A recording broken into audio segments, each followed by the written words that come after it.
ഇന്ന് നമ്മൾ പറയാൻ പോകുന്നത് ഫെബ്രുവരി 2020 ലോഞ്ച് ചെയ്ത മികച്ച 6 ഫോണുകളെ കുറിച്ചിട്ടാണ്. അതിനു മുമ്പ് ഇതുപോലുള്ള വീഡിയോസ് ഇനിയും കാണാൻ താല്പര്യമുണ്ടെന്നുണ്ടെങ്കിൽ ഈ ചാനൽ സബ്സ്ക്രൈബ് ചെയ്യാവുന്നതാണ്. പിന്നെ അടുത്തുവരുന്ന ഒരു ബെല്ലൈക്കണും കൂടി എനേബിൾ ചെയ്ത് വെച്ചാൽ ഞാൻ വീഡിയോസ് അപ്ലോഡ് ചെയ്യുമ്പോൾ തന്നെ നിങ്ങൾക്ക് അതിൻ്റെ നോട്ടിഫിക്കേഷൻ ലഭിക്കുന്നതായിരിക്കും. ആറാമതായിട്ട് വരുന്നത് റിയൽമി C3 ആണ്. ഈ ഫോണിൻ്റെ എടുത്തു പറയേണ്ട ഫീച്ചറായിട്ട് വരുന്നത് ഈ ഫോണിൽ നമുക്ക് മീഡിയാടെക്കിൻ്റെ ഹീലിയോ G70 എന്നുള്ള പ്രോസസ്സറാണ് ലഭിക്കുന്നത്. 7000 രൂപ പ്രൈസ് റേഞ്ചിൽ വളരെ മികച്ചൊരു പ്രോസസ്സറാണ് ഹീലിയോ G70 എന്നുള്ളത്. പിന്നെ ഈ ഫോണിൽ നമുക്ക് 5000 mAh ബാറ്ററിയും ലഭിക്കുന്നുണ്ട്. മറ്റു ഫീച്ചേഴ്സുകളെ പറ്റി പറയുകയാണെങ്കിൽ 6.52 ഇഞ്ചിൻ്റെ HD+ ഡിസ്പ്ലേയുമായിട്ടാണ് ഈ ഫോൺ വരുന്നത്. പിന്നെ ഈ ഫോണിൽ വാട്ടർ ഡ്രോപ്പ് നോച്ച് ഡിസൈനിലുള്ള ഒരു നോച്ചാണ് കൊടുത്തിരിക്കുന്നത്. പിന്നിൽ നമുക്ക് ഒരു ഡ്യുവൽ ക്യാമറ സെറ്റപ്പാണ് ലഭിക്കുന്നത്. 12 മെഗാ പിക്സലിലെ മെയിൻ സെൻസറും പിന്നെ 2 മെഗാ പിക്സലിലെ ഡെപ്ത് സെൻസറും. ഫ്രണ്ടിൽ നമുക്ക് 5 മെഗാ പിക്സലിലെ സെൽഫി ക്യാമറയാണ് ലഭിക്കുന്നത്. ഈ ഫോണിൻ്റെ വില വരുന്നത് 6999 രൂപയാണ്.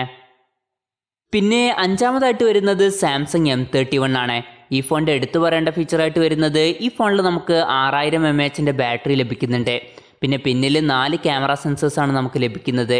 64 മെഗാ പിക്സലിൻ്റെ മെയിൻ സെൻസറും 8 മെഗാ പിക്സലിൻ്റെ അൾട്രാ വൈഡ് ആംഗിൾ ലെൻസും 5 മെഗാ പിക്സലിൻ്റെ ഡെപ്ത് സെൻസറും പിന്നെ 5 മെഗാ പിക്സലിൻ്റെ മാക്രോ ലെൻസും.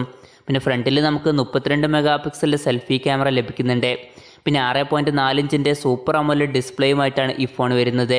പിന്നെ മറ്റ് ഫീച്ചേഴ്സുകളെ പറ്റി പറയുകയാണെങ്കിൽ ഈ ഫോണിൽ നമുക്ക് ഇൻഫിനിറ്റി യു ഡിസ്പ്ലേ ആണ് ലഭിക്കുന്നത്. എക്സിനോസ് 9611 എന്നുള്ള പ്രോസസ്സറുമായിട്ടാണ് ഈ ഫോൺ വരുന്നത്.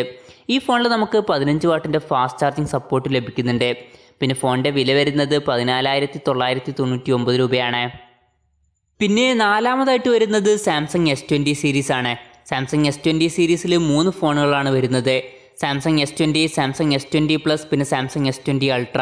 സാംസങ് S20യിൽ നമുക്ക് 6.2 ഇഞ്ചിൻ്റെ സ്ക്രീൻ സൈസും സാംസങ് S20 പ്ലസിൽ 6.7 ഇഞ്ചിൻ്റെ സ്ക്രീൻ സൈസും സാംസങ് S20 അൾട്രയിൽ 6.9 ഇഞ്ചിൻ്റെ സ്ക്രീൻ സൈസുമാണ് നമുക്ക് ലഭിക്കുന്നത്.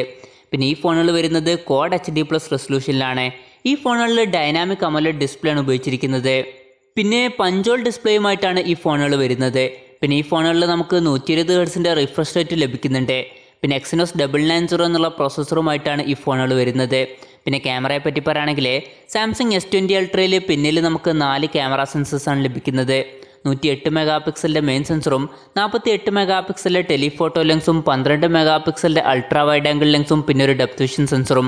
പിന്നെ സാംസങ് S20യിൽ പിന്നിൽ നമുക്കൊരു ട്രിപ്പിൾ ക്യാമറ സെറ്റപ്പും സാംസങ് S20 പ്ലസിൽ പിന്നിൽ ഒരു ക്വാഡ് ക്യാമറ സെറ്റപ്പുമാണ് നമുക്ക് ലഭിക്കുന്നത്. രണ്ട് ഫോണുകളുടെയും പിന്നിൽ 12 മെഗാ പിക്സലിൻ്റെ മെയിൻ സെൻസറും 64 മെഗാ പിക്സലിൻ്റെ ടെലിഫോട്ടോ ലെൻസും പിന്നെ 12 മെഗാ പിക്സലിൻ്റെ അൾട്രാ വൈഡ് ആംഗിൾ ലെൻസുമാണ് വരുന്നത്. പിന്നെ ഇതുകൂടാതെ സാംസങ് S20 പ്ലസിൽ ഒരു ഡെപ്ത് വിഷൻ സെൻസറും വരുന്നുണ്ട്. സാംസങ് S20 അൾട്ര വരുന്നത് 40 മെഗാ പിക്സലിൻ്റെ സെൽഫി ക്യാമറയുമായിട്ടാണ്. സാംസങ് S20യിലും അതുപോലെ സാംസങ് S20 പ്ലസിലും നമുക്ക് 10 മെഗാ പിക്സലിൻ്റെ സെൽഫി ക്യാമറയാണ് ലഭിക്കുന്നത്. പിന്നെ ബാറ്ററിയെ പറ്റി പറയുകയാണെങ്കിൽ സാംസങ് S20 അൾട്രയിൽ നമുക്ക് 5000 mAh ബാറ്ററിയാണ് ലഭിക്കുന്നത്. 45 വാട്ടിൻ്റെ ഫാസ്റ്റ് ചാർജിങ്ങും സപ്പോർട്ട് ചെയ്യുന്നുണ്ട്. പിന്നെ സാംസങ് S20 പ്ലസ് വരുന്നത് 4500 mAh ബാറ്ററിയുമായിട്ടാണ്. 25 വാട്ടിൻ്റെ ഫാസ്റ്റ് ചാർജിങ് സപ്പോർട്ട് ചെയ്യുന്നുണ്ട്. പിന്നെ സാംസങ് S20 വരുന്നത് 4000 mAh ബാറ്ററിയുമായിട്ടാണ്. ഇതിലും 25 വാട്ടിൻ്റെ ഫാസ്റ്റ് ചാർജിങ് സപ്പോർട്ട് ചെയ്യുന്നുണ്ട്. പിന്നെ ഈ ഫോണുകളുടെ വിലയെ പറ്റി പറയുകയാണെങ്കിൽ സാംസങ് S20യുടെ വില വരുന്നത് 66999 രൂപയും സാംസങ് S20 പ്ലസിൻ്റെ വില വരുന്നത് 73999 രൂപയും സാംസങ് S20 അൾട്രയുടെ വില വരുന്നത് 92999 രൂപയുമാണ്. പിന്നെ മൂന്നാമതായിട്ട് വരുന്നത് iqoo 3 ആണ്. ഈ ഫോൺ ഫ്ലാഗ്ഷിപ്പ് ലെവലിൽ വരുന്ന ഫോണാണ്. എടുത്തു പറയേണ്ട കാര്യങ്ങൾ സ്നാപ്ഡ്രാഗൺ 865 എന്നുള്ള പ്രോസസ്സറുമായിട്ടാണ് ഈ ഫോൺ വരുന്നത്. ഈ ഫോണിൻ്റെ 12 GB റാം വെർഷനിൽ 5G സപ്പോർട്ട് ചെയ്യുന്നുണ്ട്. പിന്നെ ഈ ഫോണിൽ നമുക്ക് 180 ഹെർട്സിൻ്റെ ടച്ച് സാമ്പിളിംഗ് റേറ്റ് ലഭിക്കുന്നുണ്ട്. 6.44 ഇഞ്ചിൻ്റെ സൂപ്പർ അമോലെഡ് ഡിസ്പ്ലേയുമായിട്ടാണ് ഈ ഫോൺ വരുന്നത്. പിന്നെ ഈ ഫോണിൽ 55 വാട്ടിൻ്റെ ഫാസ്റ്റ് ചാർജിങ് സപ്പോർട്ട് ചെയ്യുന്നുണ്ട്. മറ്റ് ഫീച്ചേഴ്സുകളെ പറ്റി പറയുകയാണെങ്കിൽ 4440 mAh ബാറ്ററിയുമായിട്ടാണ് ഈ ഫോൺ വരുന്നത്. പിന്നെ ഈ ഫോണിൽ ഒരു പഞ്ചോൾ ഡിസ്പ്ലേ ആണ് കൊടുത്തിരിക്കുന്നത്. ഫ്രണ്ടിൽ നമുക്ക് 16 മെഗാ പിക്സലിൻ്റെ സെൽഫി ക്യാമറയാണ് ലഭിക്കുന്നത്. പിന്നെ ബാക്കിൽ 4 ക്യാമറ സെൻസേഴ്സ് ലഭിക്കുന്നുണ്ട്. 48 മെഗാ പിക്സലിൻ്റെ മെയിൻ സെൻസറും 13 മെഗാ പിക്സലിൻ്റെ ടെലിഫോട്ടോ ലെൻസും 13 മെഗാ പിക്സലിൻ്റെ അൾട്രാ വൈഡ് ആംഗിൾ ലെൻസും പിന്നെ 2 മെഗാ പിക്സലിൻ്റെ ഡെപ്ത് സെൻസറുമാണ് വരുന്നത്. പിന്നെ ഈ ഫോണിൻ്റെ വില വരുന്നത് 36990 രൂപയാണ്. പിന്നെ രണ്ടാമതായിട്ട് വരുന്നത് പോക്കോ X2 ആണ്. ഈ ഫോണിൻ്റെ എടുത്തു പറയേണ്ട ഫീച്ചേഴ്സായിട്ട് വരുന്നത് ഈ ഫോണിൽ നമുക്ക് 120 ഹെർട്സിൻ്റെ റിഫ്രഷ് റേറ്റ് ലഭിക്കുന്നുണ്ട്. പിന്നെ അത്യാവശ്യം പവർഫുൾ ആയിട്ടുള്ള സ്നാപ്ഡ്രാഗൺ 730G എന്നുള്ള പ്രോസസ്സറാണ് ഈ ഫോണിൽ ഉപയോഗിച്ചിരിക്കുന്നത്. പിന്നെ ഈ ഫോണിൻ്റെ ബാക്കിൽ നമുക്ക് 4 ക്യാമറ സെൻസേഴ്സാണ് ലഭിക്കുന്നത്. അതിൽ തന്നെ മെയിൻ സെൻസർ വരുന്നത് 64 മെഗാ പിക്സലുമായിട്ടാണ്. ഇത് സോണി IMX686ൻ്റെ സെൻസറാണ്. പിന്നെ 8 മെഗാ പിക്സലിൻ്റെ ഒരു അൾട്രാ വൈഡ് ആംഗിൾ ലെൻസും 2 മെഗാ പിക്സലിൻ്റെ ഡെപ്ത് സെൻസറും പിന്നെ 2 മെഗാ പിക്സലിൻ്റെ മാക്രോ ലെൻസും വരുന്നുണ്ട്. പിന്നെ ഈ ഫോണിൻ്റെ ബാക്കിൽ നമുക്ക് ഗ്ലാസ് ബാക്ക് ബോഡിയാണ് ലഭിക്കുന്നത്. പിന്നെ ഈ ഫോണിൽ ലിക്വിഡ് കൂളിംഗ് ടെക്നോളജി ഉപയോഗിച്ചിട്ടുണ്ട്. പിന്നെ ഈ ഫോണിൽ 27 വാട്ടിൻ്റെ ഫാസ്റ്റ് ചാർജിങ്ങും സപ്പോർട്ട് ചെയ്യുന്നുണ്ട്. പിന്നെ മറ്റ് ഫീച്ചേഴ്സുകളെ പറ്റി പറയുകയാണെങ്കിൽ ഈ ഫോണിൽ നമുക്ക് 4500 mAh ബാറ്ററിയാണ് ലഭിക്കുന്നത്. പിന്നെ 6.67 ഇഞ്ചിൻ്റെ ഫുൾ HD+ ഡിസ്പ്ലേയുമായിട്ടാണ് ഈ ഫോൺ വരുന്നത്. ഈ ഫോണിൽ ഒരു ഡ്യുവൽ പഞ്ചോൾ ഡിസ്പ്ലേ ആണ് കൊടുത്തിരിക്കുന്നത്. പിന്നെ ഈ ഫോണിൻ്റെ ഫ്രണ്ടിൽ നമുക്കൊരു ഡ്യുവൽ ക്യാമറ സെറ്റപ്പ് ലഭിക്കുന്നുണ്ട്. 20 മെഗാ പിക്സലിൻ്റെ മെയിൻ സെൻസറും 2 മെഗാ പിക്സലിൻ്റെ ഡെപ്ത് സെൻസറുമാണ് വരുന്നത്. പിന്നെ ഈ ഫോണിൻ്റെ വില വരുന്നത് 15,999 രൂപയാണ്. പിന്നെ ഒന്നാമതായിട്ട് വരുന്നത് റിയൽമി X50 Pro ആണ്. ഇത് ഫ്ലാഗ്ഷിപ്പ് ലെവലിൽ വരുന്ന ഫോണാണ്.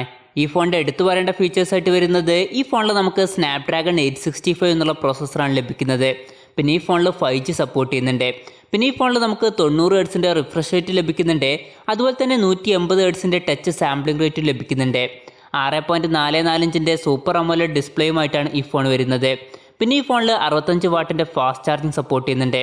പിന്നെ മറ്റ് ഫീച്ചേഴ്സുകളെ പറ്റി പറയുകയാണെങ്കിൽ 4200 mAh ബാറ്ററിയുമായിട്ടാണ് ഈ ഫോൺ വരുന്നത്. പിന്നെ ഈ ഫോണിൽ നമുക്ക് ഒരു ഡ്യുവൽ പഞ്ചോൾ ഡിസ്പ്ലേ ആണ് ലഭിക്കുന്നത്. ഈ ഫോണിൻ്റെ ഫ്രണ്ടിൽ നമുക്ക് ഒരു ഡ്യുവൽ ക്യാമറ സെറ്റപ്പ് ലഭിക്കുന്നുണ്ട്. 32 മെഗാ പിക്സലിൻ്റെ മെയിൻ സെൻസറും 8 മെഗാ പിക്സലിൻ്റെ അൾട്രാ വൈഡ് ആംഗിൾ ലെൻസുമാണ് വരുന്നത്. പിന്നെ ഈ ഫോണിൻ്റെ ബാക്കിൽ നമുക്ക് 4 ക്യാമറ സെൻസേഴ്സാണ് ലഭിക്കുന്നത്. 64 മെഗാ പിക്സലിൻ്റെ മെയിൻ സെൻസറും 12 മെഗാ പിക്സലിൻ്റെ ടെലിഫോട്ടോ ലെൻസും 8 മെഗാ പിക്സലിൻ്റെ അൾട്രാ വൈഡ് ആംഗിൾ ലെൻസും പിന്നെ 2 മെഗാ പിക്സലിൻ്റെ ഡെപ്ത് സെൻസറുമാണ് വരുന്നത്. പിന്നെ ഈ ഫോണിൻ്റെ വില വരുന്നത് 37,999 രൂപയാണ്. അപ്പോൾ ഇതൊക്കെയാണ് കഴിഞ്ഞ ഫെബ്രുവരി മാസത്തിൽ ഇറങ്ങിയതിൽ എനിക്ക് ഏറ്റവും ഇഷ്ടപ്പെട്ട 6 ഫോണുകൾ. ഇതിൽ നിങ്ങൾക്ക് ഏറ്റവും ഇഷ്ടപ്പെട്ട ഫോൺ ഏതാണെന്നുള്ള കാര്യം ജസ്റ്റ് ഒന്ന് കമൻറ്റ് ചെയ്യുക.